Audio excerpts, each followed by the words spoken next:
हाँ जी, तो आज का जो टॉपिक है वो है वाट ऑफ फैक्टर। सॉल्यूशन चैप्टर चल रहा है, पार्ट 9 है इसका। तो सबसे पहले आपको क्या करना है, पार्ट 9 देखने से पहले जो भी प्रीवियस वीडियोज़ हैं इस चैप्टर की वो एक बार ज़रूर देखनी है। और लास्ट में इस टॉपिक से रिलेटेड आपको एक ट्रिक बताऊंगा जिसकी हेल्प से आपका कोई भी क्वेश्चन गलत नहीं होगा। तो वीडियो को लास्ट तक ज़रूर देखना है आपने, ठीक है, क्योंकि लास्ट में ही वो ट्रिक मिलेगी आपको। तो पहले इस टॉपिक को समझते हैं, वाट ऑफ फैक्टर है क्या चीज़। तो आपने लास्ट वीडियोस में कोलिगेटिव प्रॉपर्टीज़ करी है, ठीक है जी। लास्ट वीडियोस में आपने बहुत सी 4 कोलिगेटिव प्रॉपर्टीज़ करी हैं। कौन कौन सी करी हैं? Relative lowering of vapour pressure, जिसका फॉर्मूला था P naught minus P S upon P naught is equal to N2 upon N1 plus N2, ठीक है जी। Relative lowering of vapour pressure पूरी डिटेल्ड हमने एक्सप्लेनेशन इस पे दे रखी है। नेक्स्ट प्रॉपर्टी थी हमारे पास osmotic pressure, pi V is equal to NRT। Next है हमारे पास elevation in boiling point. Elevation in boiling point delta TB से हम इसको रिप्रेजेंट करते थे। फॉर्मूला था के B multiply W2 upon M2 multiply W1, ठीक है जी। और नेक्स्ट कोलिगेटिव प्रॉपर्टी थी हमारे पास डिप्रेशन इन फ्रीजिंग पॉइंट, ठीक है जी।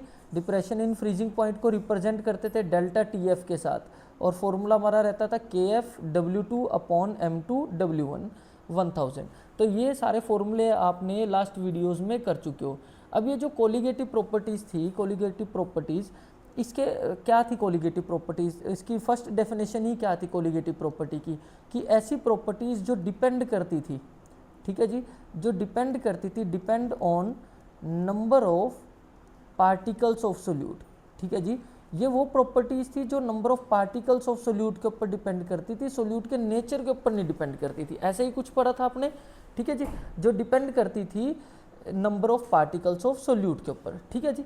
अब ये जो फॉर्मूले बेटा हमने 4 फॉर्मूले जो हमने करे थे, 4 कोलिगेटिव प्रॉपर्टीज़ जो हमने करी थी, ये कब तक लागू होंगी? ठीक है, ये तब तक लागू होंगी, ये फॉर्मूले तब तक वैलिड होंगे जब तक हमारा जो सोल्यूट है, ठीक है, ध्यान से समझना बहुत, जब तक हमारा जो सोल्यूट है वो कैसा होगा बेटा? एक तो वो नॉन वोलेटाइल होगा, ये तो बात हमने पढ़ी थी। कैसा होगा? जब तक वो सोल्यूट हमारा कैसा होगा?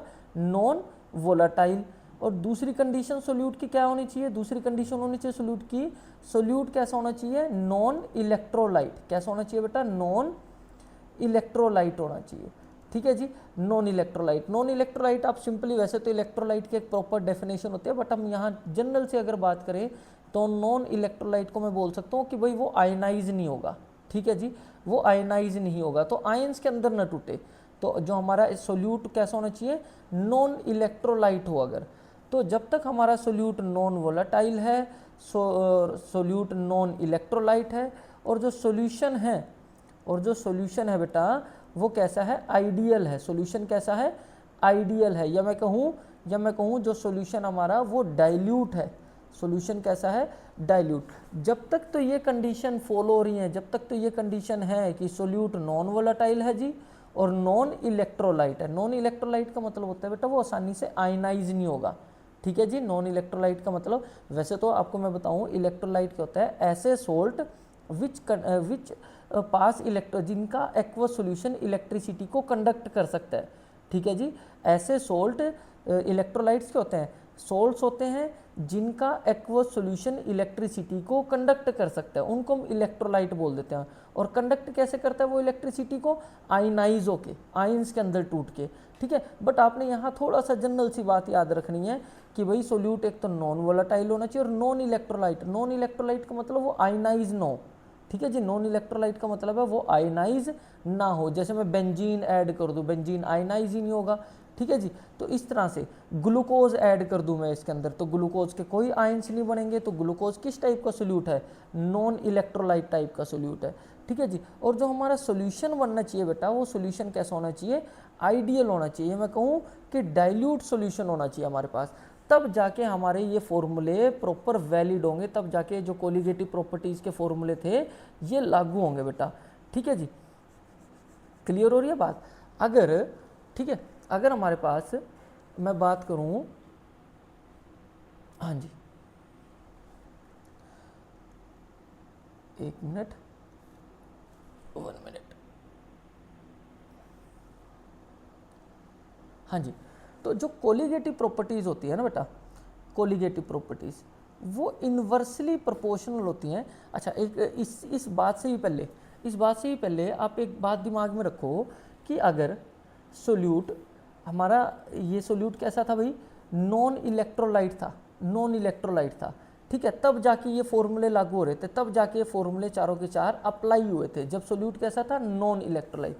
बाय चांस अगर जो सोल्यूट है वो सोल्यूट है इलेक्ट्रोलाइट निकल आए, इलेक्ट्रोलाइट, ठीक है जी, अगर हमारा सोल्यूट इलेक्ट्रोलाइट निकला है, ठीक है, इलेक्ट्रोलाइट का मतलब भाई वो आयनाइज होने वाला हो, तो अगर इलेक्ट्रोलाइट होगा ना तो दो तरह के चांस रहते हैं बेटा।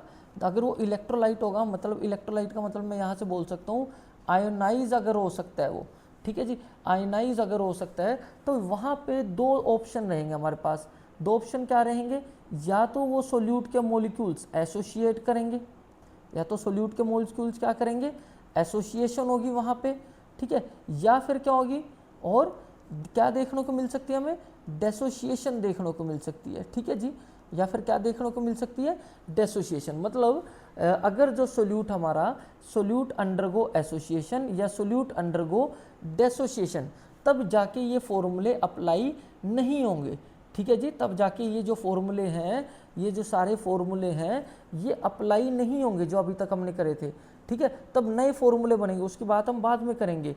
फॉर्मूले यही बनेंगे, थोड़ा सा एडिशन होगा, उसकी बात करेंगे हम। तो अब मैं सिंपल सी बात क्या बोल रहा हूँ कि अगर हमारा जो सोल्यूट है वो अंडरगो एसोसिएशन, वो एसोसिएट कर दे या फिर डेसोशिएट कर दे, तब जाके बेटा ये फॉर्मूले अप्लाई वहाँ पे ये वैलिड नहीं होंगे, ठीक है। अब एसोसिएशन या डेसोसिएशन से क्या हो जाता है, देखो एसोसिएशन डेसोसिएशन से होता क्या है, इसके लिए आपको पता होना चाहिए कि जो कोलिगेटिव प्रॉपर्टी है, कोलिगेटिव प्रॉपर्टी यहाँ पे बात करते हैं, एक मिनट, हाँ जी, जो कोलिगेटिव प्रॉपर्टी होती है ना बेटा, वो इन्वर्सली प्रोपोर्शनल होती है मोलिकुलर मास के, ठीक है जी। कोलिगेटिव प्रॉपर्टी किसके इन्वर्सली प्रोपोर्शनल होती है बेटा, मोलिकुलर मास के इन्वर्सली प्रोपोर्शनल होते हैं कोलिगेटिव प्रॉपर्टी।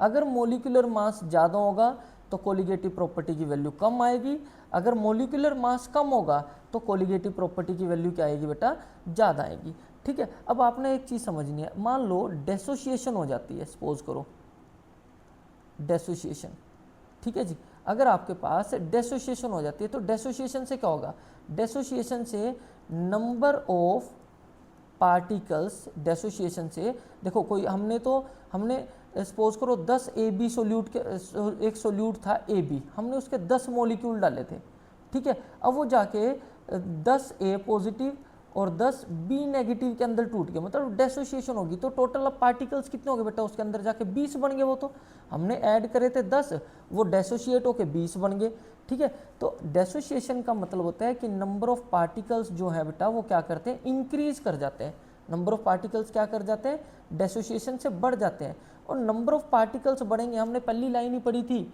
ये देखो हमने पहली लाइन पढ़ी थी, जो कोलिगेटिव प्रॉपर्टी है वो किसके ऊपर डिपेंड करते हैं, नंबर ऑफ पार्टिकल्स के ऊपर, और अगर नंबर ऑफ पार्टिकल्स बेटा बढ़ेंगे, नंबर ऑफ पार्टिकल्स हमारे पास बढ़ेंगे तो कोलिगेटिव प्रॉपर्टी की वैल्यू भी क्या करेगी, इंक्रीज करेगी, कोलिगेटिव प्रॉपर्टी की वैल्यू भी क्या करेगी, इंक्रीज करेगी, और कोलिगेटिव प्रॉपर्टी की वैल्यू अगर इंक्रीज करेगी तो अभी आपने देखा था कि कोलिगेटिव प्रॉपर्टी तो मॉलिक्यूलर मास के इनवर्सली प्रोपोर्शनल है, तो कोलिगेटिव की अगर वैल्यू इंक्रीज करेगी तो मॉलिक्यूलर मास क्या करेगा बेटा, डिक्रीज करेगा, मॉलिक्यूलर मास क्या करेगा, उसका डिक्रीज कर देगा, ठीक है। तो यहाँ पे जो हम एक्सपेरिमेंट, अब हम एक्चुअल में तो काम ये हो रहा है, ठीक है जी, बट जब हम वैल्यूज निकालेंगे फॉर्मूले में पुट करके, ये जो फॉर्मूला हमने मान लो कोई किसी कोलिगेटिव प्रॉपर्टी का फॉर्मूला हमने लगाया, सपोज करो हमने ये फॉर्मूला लगाया delta TB is equal to KB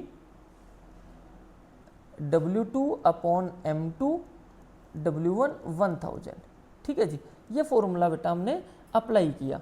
अब आपने ना मोलिकुलर मास निकाला, ठीक है जी, क्या निकाला आपने, मोलिकुलर मास, तो फॉर्मूले से मोलिकुलर मास निकाला, अब फॉर्मूले से मोलिकुलर मास ये आ गया भाई, फॉर्मूले से मोलिकुलर मास आया सपोज करो 28 ग्राम, ठीक है जी, ये आपने वैल्यू को कैलकुलेट किया, ठीक है, ये आपने वैल्यू को क्या किया, इस तरह से, ये एक तरह से कौन सा मोलिकुलर मास था बेटा, कैलकुलेटेड मोलिकुलर मास था, आपने कैलकुलेट किया, थ्योरेटिकल में बोल दूँ इसको चाहे, ठीक है जी। अब आप एक्सपेरिमेंट करते हो, ठीक है, एक्सपेरिमेंट करते हो, एक्सपेरिमेंट जब आप करते हो तो आपको नहीं पता कि जो आपने सोल्यूट डाला था वो सोल्यूट तो डेसोशिएट हो रहा है जाके अंदर, और जब सोल्यूट डेसोशिएट हो रहा है, ठीक है, तो कोलिगेटिव पार्टिकल्स बढ़ेंगे, और पार्टिकल्स बढ़ेंगे तो कोलिगेटिव प्रॉपर्टी की वैल्यू भी ज़्यादा होगी, तो मोलिकुलर मास क्या आएगा बेटा, कम आएगा।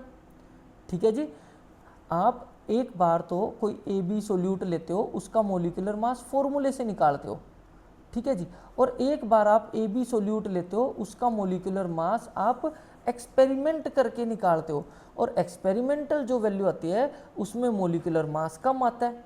ठीक है जी, उसमें मोलिकुलर मास क्या आएगा आपका, कम आएगा। ठीक है, अब यहाँ ध्यान दो ना, देखो कम आएगा या ज़्यादा, ये इसके अकॉर्डिंग अगर डेसोसिएशन होगी तो मोलिकुलर मास क्या आएगा उसका, कम आएगा। तो देखो इस चीज़ को आप समझ रहे होंगे, थोड़ा सा ज़्यादा इसमें कंफ्यूज नहीं होना आपने। ठीक है, ये आप जो काम कर रहे हो, ये काम कर रहे हो बेटा आप, कौन, ये काम हो रहा है हमारे पास थ्योरेटिकल वर्क। ठीक है जी, इसको मैं बोल सकता हूँ थ्योरेटिकल वर्क हो रहा है।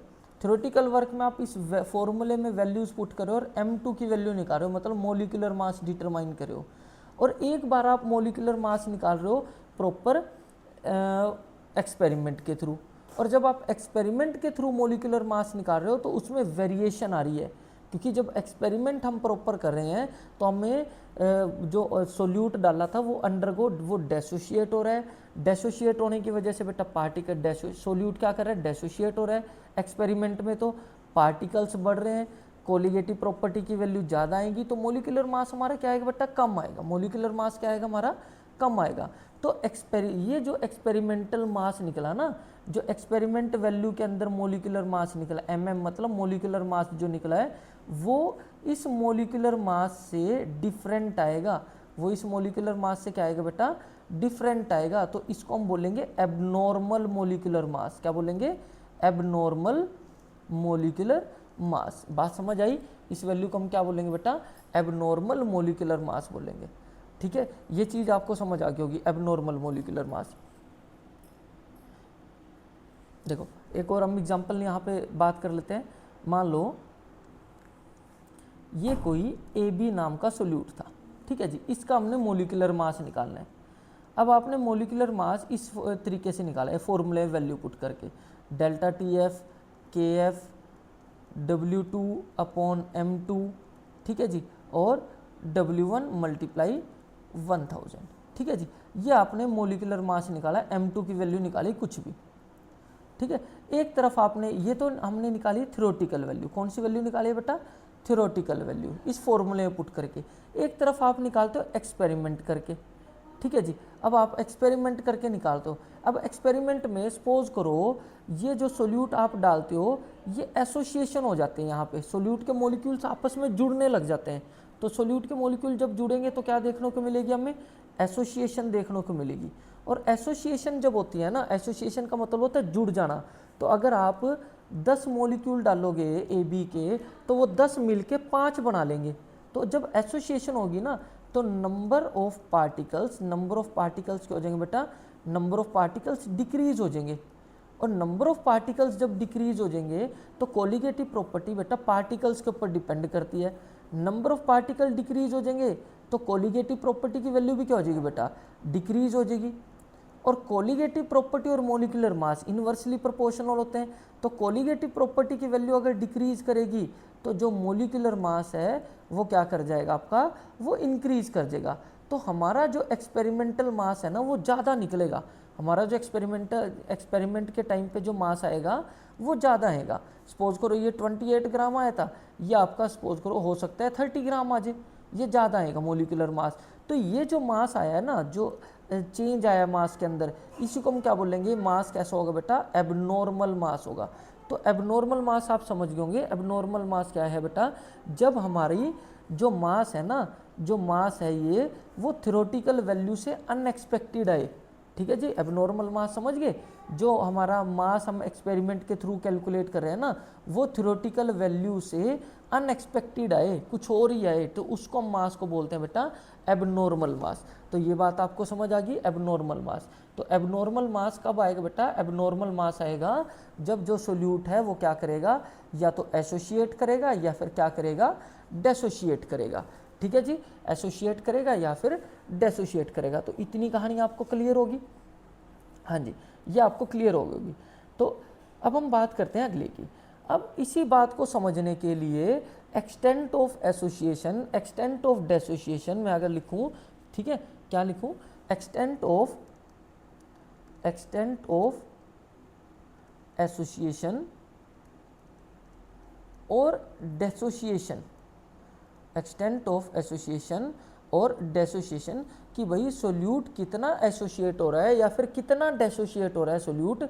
इस बात को समझने के लिए हमारे पास एक फैक्टर आया, that is what of factor. क्या, कौन सा फैक्टर आया, वॉट ऑफ फैक्टर। देखो यहाँ तक की कहानी क्या थी हमारे पास, यहाँ तक की कहानी सिंपल सी थी। ये जो हमारे पास मैं हाईलाइटर चेंज करके आप अपने ध्यान से फटाफट से एक रिकैप करते हैं, क्योंकि बहुत इंपॉर्टेंट है बेटा। ये जो फॉर्मूले थे बेटा, ये जो फॉर्मूले थे कोलिगेटिव प्रॉपर्टीज़ के फॉर्मूले, ये कब तक वैलिड होंगे, ये फॉर्मूले कब तक वैलिड होंगे, जब तक हमारा जो सोल्यूट है वो कैसा होगा, नॉन इलेक्ट्रोलाइट होगा। सोल्यूट कैसा होगा, नॉन इलेक्ट्रोलाइट होगा। नॉन इलेक्ट्रोलाइट का मतलब ना तो वो एसोसिएट करेगा और ना ही वो डेसोसिएशन उसमें देखने को मिलेगी, तब तक तो ये फॉर्मूले वैलिड होंगे। ठीक है, अगर हमारा सोल्यूट, अगर हमारा जो सोल्यूट है वो एसोसिएट कर जाता है या फिर डेसोशिएट कर जाता है, ठीक है जी, तब जाके तब ये फॉर्मूले हमारे पास, तब यहाँ पे एक नए फैक्टर ऐड होएगा जिसके हम अभी बात करेंगे। मतलब तब जाके ये एग्जैक्ट फॉर्मूला वैलिड नहीं होगा। अगर सोल्यूट क्या कर जे, एसोसिएशन कर जे सोल्यूट या फिर डेसोसिएशन कर जे, तो ये जो फॉर्मूले हैं ये वैलिड नहीं होंगे। ठीक है जी, और इसी चीज़ को बताने के लिए एक्सटेंट ऑफ एसोसिएशन या और एक्सटेंट ऑफ डेसोसिएशन, कितना एसोसिएशन हो रहा है सोल्यूट का, कितना डेसोसिएशन हो रहा है सोल्यूट का, इसी चीज़ पे बात करने के लिए एक फैक्टर आया, that is what of factor. ठीक है जी, आई से हम इसको वॉट ऑफ फैक्टर को रिप्रेजेंट करते हैं। और फॉर्मूले क्या रहते हैं इसके, फॉर्मूला रहता है बेटा experimental value of colligative property. क्या फॉर्मूला रहेगा, experimental value of colligative property. Experimental value कौन सी होगी, जो हम एक्सपेरिमेंट की हेल्प से निकालेंगे। और दूसरा है divided by calculated value of colligative property. Calculated value मतलब जो हम फॉर्मूले में वैल्यू कैलकुलेट करेंगे। ठीक है जी, और इसी को हम आई को बोल देते हैं। इतना ज़्यादा फॉर्मूले यूज़ नहीं होते, लास्ट में आपको ट्रिक बताऊंगा वही जाके यूज़ होगी। ठीक है, इन फॉर्मूलों का यूज़ आपको 1% भी देखने को नहीं मिलेगा। तो आई यहाँ पे हम लिख सकते हैं, एक्सपेरिमेंटल वैल्यू को हम ऑब्जर्व वैल्यू भी लिख सकते हैं, मतलब जो एक्सपेरिमेंट के दौरान हम ऑब्जर्व करेंगे। और normal value of colligative property. ठीक है जी, नॉर्मल वैल्यू मतलब जो फॉर्मूले में वैल्यू पुट करके निकालेंगे हम, वो नॉर्मल वैल्यू रहेगी। अब यहाँ ध्यान रखने वाली बात है, देखो अब आई की वैल्यू मैंने निकाली observe value of colligative property divided by normal value of colligative property. और यहाँ पे मैं आई डिटरमाइन करूँ नॉर्मल मोलिकुलर मास और ऑब्जर्व नॉर्मल मास, तो ऐसा क्यों भाई, इसमें उल्ट पुल्ट क्यों कर दिया हमने वैल्यूज। ठीक है, अब देखो इसमें ऑब्जर्व वैल्यू ऊपर थी, इसमें ऑब्जर्व वैल्यू क्या है, नीचे, मास है। कोलिगेटिव प्रॉपर्टी की जब बात हो रही थी तो ऑब्जर्व वैल्यू ऊपर थी, और जब मोलिकुलर मास की बात हो रही है तो ऑब्जर्व वैल्यू नीचे है। तो ऐसा क्यों भाई, क्योंकि अभी हमने पढ़ा था कि जो कोलिगेटिव प्रॉपर्टी होती है वो इन्वर्सली प्रोपोर्शनल है किसके, मोलिकुलर मास के। ठीक है जी, तो जो कोलिगेटिव प्रॉपर्टी का फॉर्मूला था, ठीक है, मोलिकुलर मास के केस में वो फॉर्मूला उल्टा हो जाएगा। क्लियर, तो यहाँ ऑब्जर्व वैल्यू ऊपर आई थी, यहाँ पे ऑब्जर्व वैल्यू नीचे रहेगी। यहाँ पे नॉर्मल वैल्यू नीचे थी, यहाँ नॉर्मल वैल्यू ऊपर रहेगी। तो एक चीज़ जरूर पता होनी चाहिए, ऑब्जर्व वैल्यू कौन से बेटा, जो एक्सपेरिमेंट करके निकालते हैं हम, एक्सपेरिमेंट में ऑब्जर्व करते हैं जो वैल्यू। और नॉर्मल वैल्यू कौन से होते हैं, जो थ्योरेटिकल वैल्यू कह दो एक तरह से, या जब हम फॉर्मूले में वैल्यूज पुट करते हैं, ठीक है, उसको हम नॉर्मल वैल्यू बोलते हैं। इतनी बात आ गई समझ में आपको। ठीक है, चलिए अब नेक्स्ट उस पर चलते हैं। हाँ जी, तो अब ये जो बात हो रही थी डेसोसिएशन एसोसिएशन की, ये डिग्री ऑफ डेसोसिएशन या एसोसिएशन क्या है। ठीक है, डिग्री ऑफ डेसोसिएशन का मतलब है, degree of dissociation may be defined as ratio, may be defined as ratio. किसका रेशियो बेटा, number of moles dissociated divided by total number of moles, कि कितने मोल्स आपके डेसोसिएट हो गए होंगे और टोटल कितने थे। सपोज करो 100 आपके टोटल थे और सिर्फ 5 मोल ही डेसोसिएट हो पाए, तो फॉर्मूला क्या रहेगा, 5/100 रहेगा। ठीक है जी, और डिग्री ऑफ डेसोसिएशन, क्योंकि वाट ऑफ फैक्टर ने हमें बता दिया था, वाट ऑफ फैक्टर ने हमें सिखाया था एक्सटेंट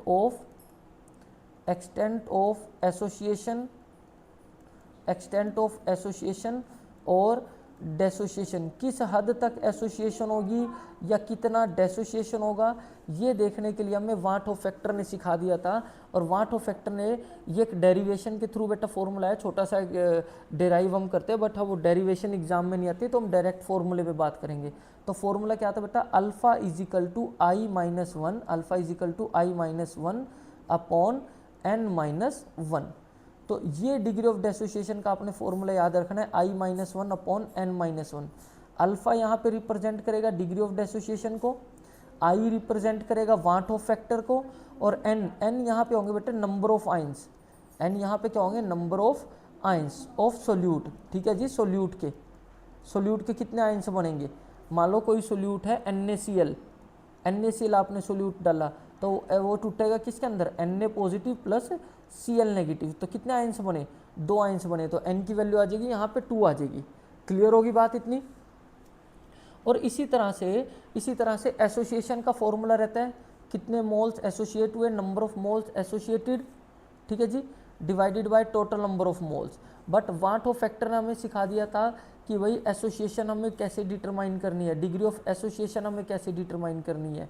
वाट ऑफ फैक्टर की हेल्प से अगर हम निकालें तो डिग्री ऑफ एसोसिएशन को भी अल्फा से ही रिप्रेजेंट करते हैं। फॉर्मूला क्या रहेगा, 1 minus I upon N minus one. तो सेम रहेगा फॉर्मूला यहाँ पे भी, ठीक है। जो वैल्यू मतलब एक तरह से आई वाट ऑफ फैक्टर को रिप्रेजेंट करेगा और एन किसको रिप्रेजेंट करेगा, एन रिप्रेजेंट करेगा बेटा नंबर ऑफ आइंस को। एन यहाँ पे भी क्या है, नंबर ऑफ आइंस है, ठीक है। तो इस चीज़ का आपने ध्यान रखना है, ठीक है। अभी बात करते हैं ट्रिक्स की, ठीक है, जिसका हम स्टार्टिंग से वेट कर रहे हैं, जो यूज भी होने वाली हैं ट्रिक्स। तो अच्छा, एक चीज़ और, ट्रिक से पहले हम एक पॉइंट और बात करते हैं। ट्रिक से पहले तो जब हमारे पास हमें पता लग गया, जब तक सोल्यूट था, जब तक जो सोल्यूट था बेटा, एक मिनट, 1 मिनट,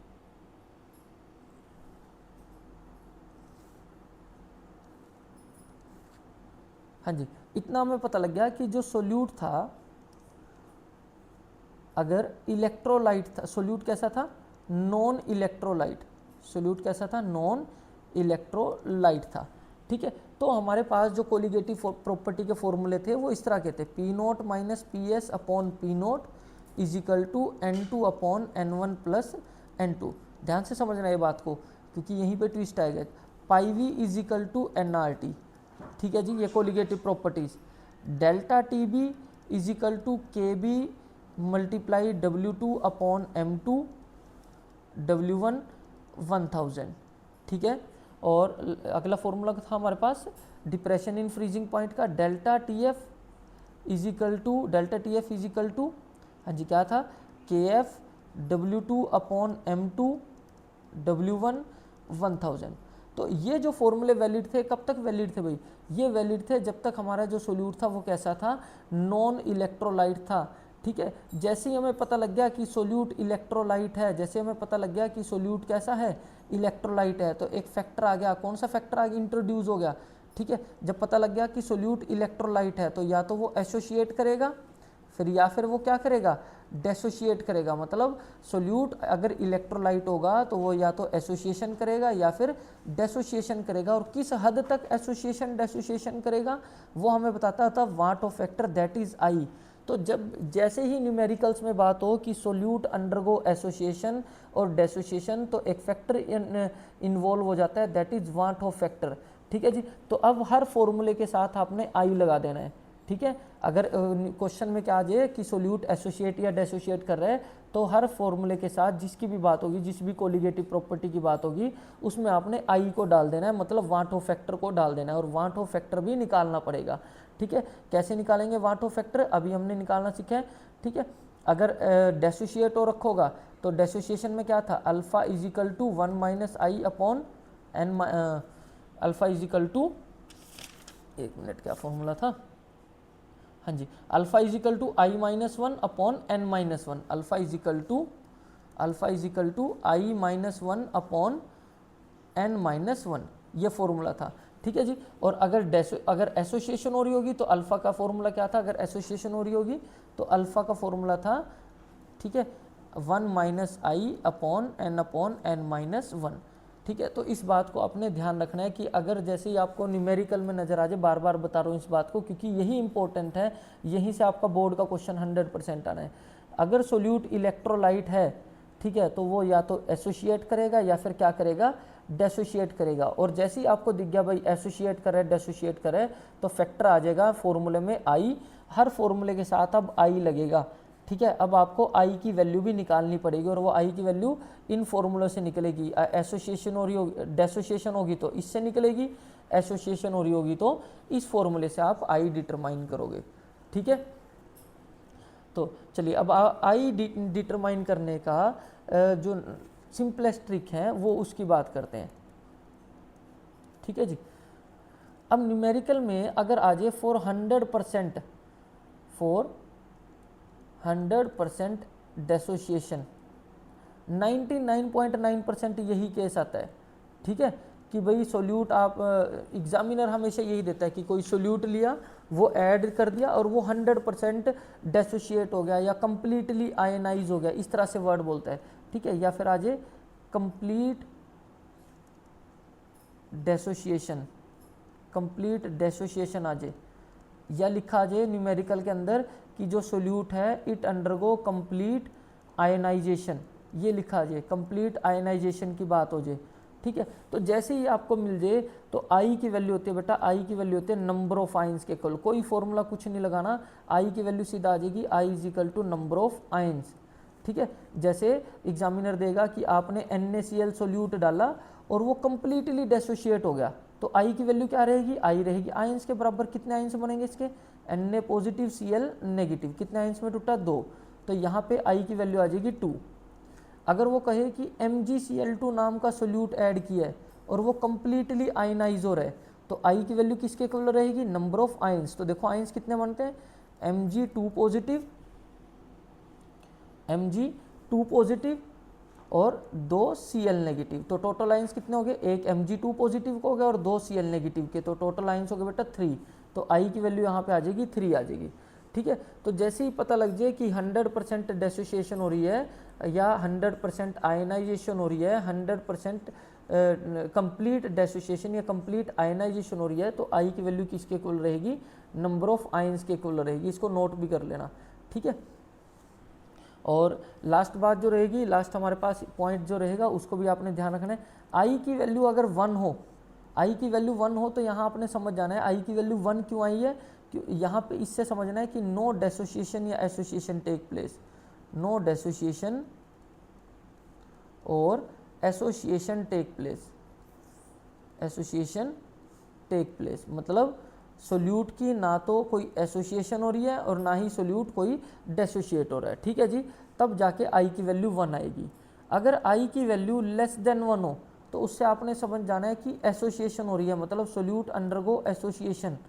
ठीक है, एसोसिएशन में जुड़ जाते हैं सोल्यूट के मॉलिक्यूल्स, आपस में कंबाइन होना शुरू कर देते हैं।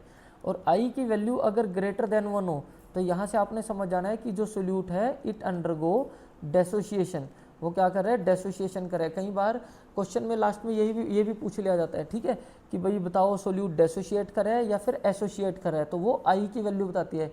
मान लो आई की वैल्यू आपके पास 0.5 आ गई, तो 0.5 का क्या मतलब है, लेस देन 1 आई है, लेस देन 1 आई है तो इट मीन्स लेस देन 1 है तो क्या हुआ भाई, एसोसिएशन।